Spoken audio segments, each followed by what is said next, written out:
So tonight I wanted to talk about various aspects of compassion that we've been cultivating without really identifying.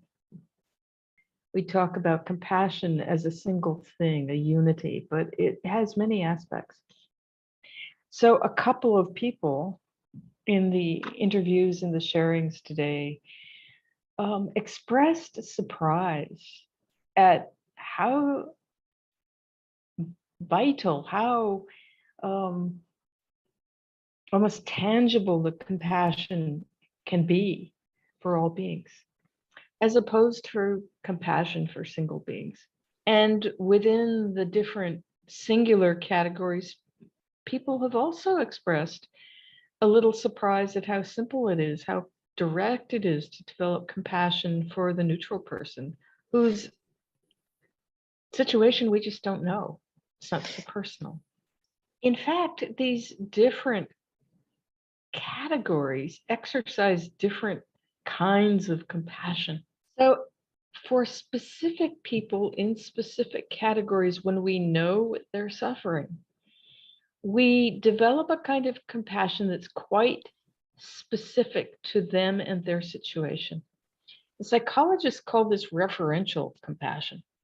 So, it's a kind of compassion that's quite directly specific to somebody's situation. So, of course, in the different categories with single beings whose stories we know, whether they're dear friends, whether they're enemies, we can direct specific a specific kind of compassion depending on what they're going through. For people in the neutral category and everybody in the category of all beings, there's a slightly different flavor of compassion that we develop. And because we don't know the stories, we don't have a storyline to hang our compassion from with these people. We need to draw on something deeper. So the compassion we develop for people like this is something that's more compassion from insight, from understanding. It's what we've talked about when we talk about just as I don't want to suffer, and just as, I am living dependent on conditions, so also everybody else in the same way. So there are various levels and kinds of insight that we draw upon when we develop compassion for people whose stories we don't know. So the first of these is what I've just mentioned. It's that inferential understanding that all beings like we, like us, don't want to suffer. And then particularly for the hostile person, the difficult person, we often draw on another kind of compassion and based in a different kind of wisdom. In addition to understanding, just like us, they don't want to suffer, we often, because these people can be quite difficult, we reflect, oh, they are, subject to change. They cannot control their minds, and they will suffer the consequences of negative action. So we understand the three characteristics. Based on the three characteristics, we understand at a different level the kind of suffering they will be experiencing. So we understand that in the future, they will experience difficult consequences. And we understand that whatever they're doing in the present that's really difficult, this is coming from causes and conditions. And they are, because it's not personal, they cannot control their mind. This is what's arising. The understanding of anicca, dukkha, and anatta with respect to people's actions in the world can be a very powerful engine of compassion. And understanding about karma, how causes and conditions and actions have consequences, understanding about karma is also a huge well of compassion for difficult people, particularly. Insight around compassion becomes a moral imperative because we see, particularly in others in this difficult category, how If we ignore cause and effect and consequences, there are flow-on effects that that touch everybody. If we ignore causes and conditions and Mhm. karma, Mhm. karmic consequences, there will be negative consequences for everybody.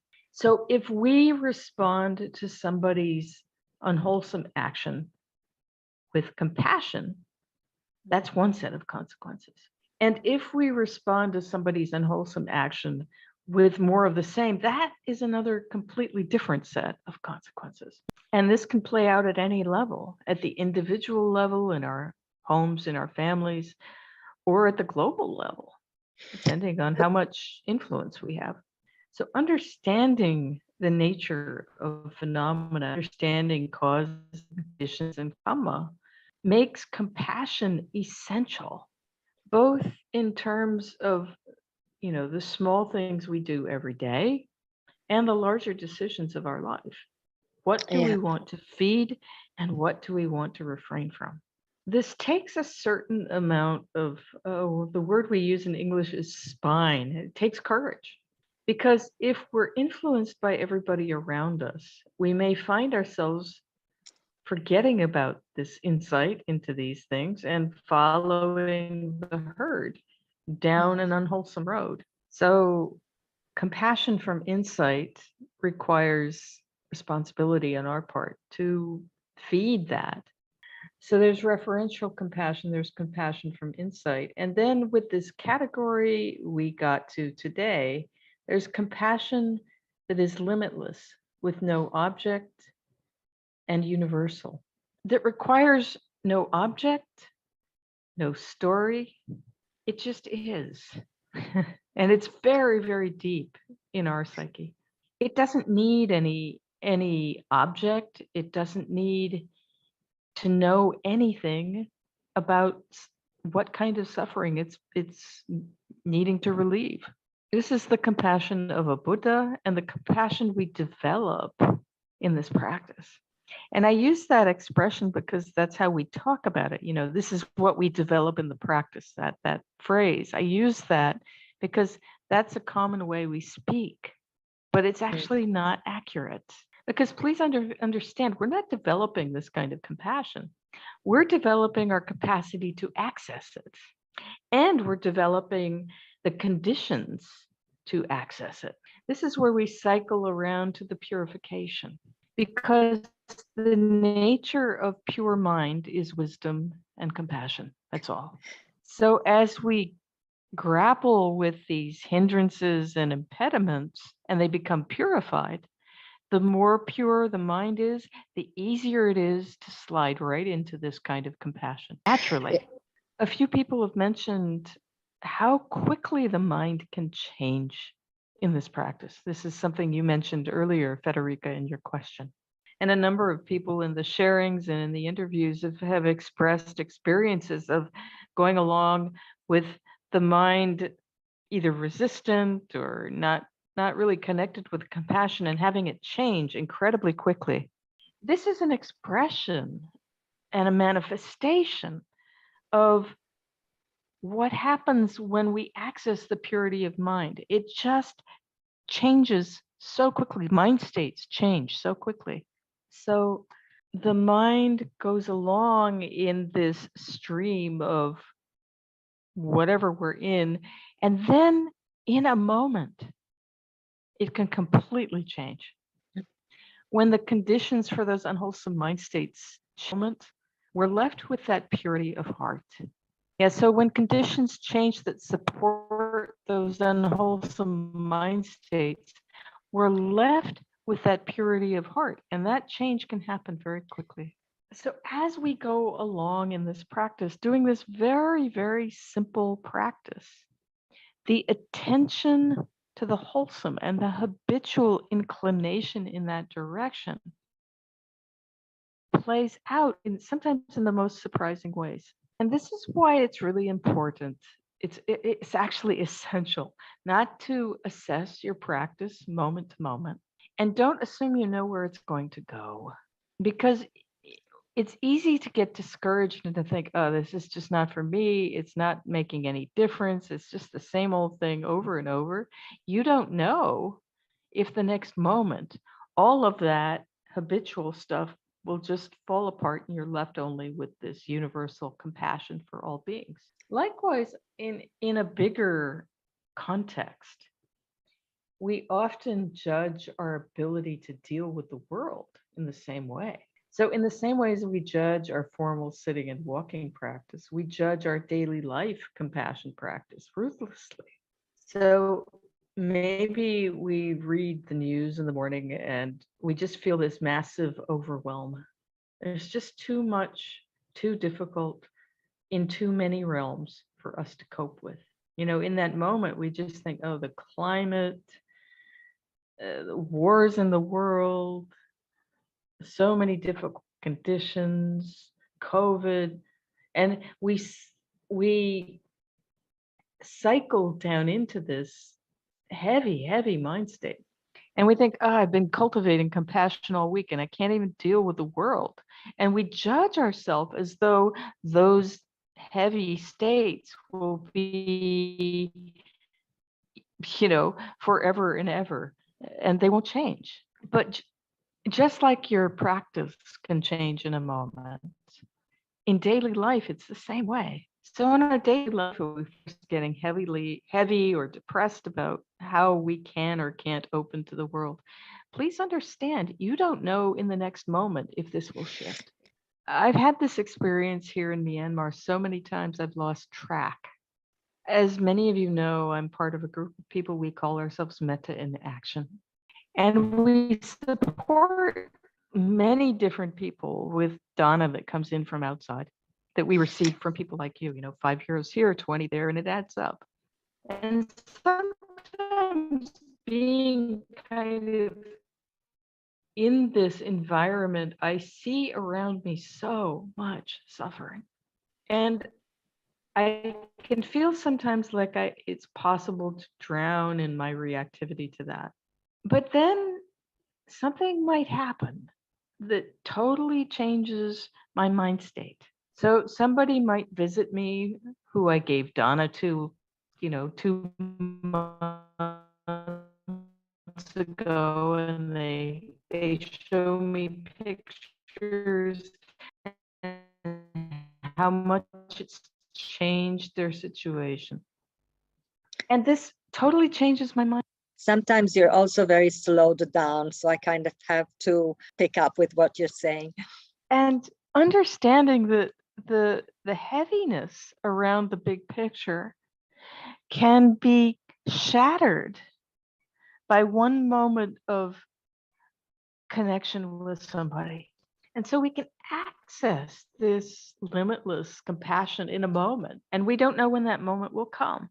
So these 3 kinds of compassion we develop all together as we do this practice and as we do our daily life practice. And I'll have more to say tomorrow about daily life practice. I don't want to say much about that tonight. All I want to do is to remind you of what you already know in terms of what we use to develop these 3 kinds of compassion are very simple. It requires an intention to relieve suffering and that attitude of open-heartedness that we've spoken about. It requires repeated attention, repeated mindfulness. And it requires that we pay attention to other people. We attune to other people after having attuned to ourselves. So we've spoken about this a lot, the importance of intention, the importance of attitude, and the importance of mindfulness, the importance of attention, mindfulness, the importance of attitude or intention, and the importance of connecting with other people, attuning to other people after having attuned to our own state. Remembering these simple things is very, very helpful. These are what allow us to have that moment of, oh, wow, that's unwholesome, and I don't want to cultivate that.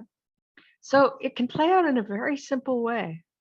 so that we cultivate these three kinds of compassion as a very deep habit, moment to moment to moment in our daily lives as well as on our cushion. So, for example, I'll talk about what's happening for me in this very moment because it's a perfect, uh, simple example of this. So, attuning to myself, I realize I'm low on energy and the weather is really hot and I don't deal with that well. Knowing myself, I know I'd better pay especially good attention because this is where the compassion can possibly break into, cruelty. So paying attention to my mind state, I see various unwholesome when I'm stressed because my computer isn't working or my data might not work, all of these conditions are coming together to create a brittle mind. So I don't know if you have this expression in Italian, we say in English, the straw that broke the camel's back. Mhm. So the straw that's about to break the camel's back for me right now is I have a friendly mosquito who's kind of buzzing right around my face. And I keep watching the thought. It's not even a formed thought, but I keep watching the desire to kill it. I'm not going to do it, but I want to. And that is the coming together of all of these qualities of mind, the attention, the intention, the attunement, knowing that mosquito wants to live just like me. And inclining not just to simple referential compassion, but to that limitless compassion that no matter what, just holds all beings. Even though I don't have the mind of the Buddha right now, it doesn't matter. I can act as if I Mm. do. And we're all the same. We all have these moments when we're refraining from cultivating the unwholesome. Don't judge yourself for having that unwholesome thought. Pay attention instead to the fact that you refuse to act on it. So that even though you may not have a completely pure mind, what is being acted on is that pure, objectless, limitless compassion. And that compassion based on insight. And this is the habit that you're cultivating. So Mm. focus on that rather than the fact that it's all kind of mixed in the mind. So we might feel overwhelmed in the moment by a mosquito or by the big picture in the world. But depending on what we cultivate, the habit of compassion can grow and flourish in the heart, in the mind. And we access this limitless compassion because this is our true nature. So keep turning in that direction instead of turning behind us to where we've come from. So I think I'll stop there given conditions. And thank you for your kind attention. And I'll see all of you tomorrow morning. See you at the usual time, but please show up 15 minutes early. Thank you for your kind attention and really thank you for your practice. This is so beautiful and so precious.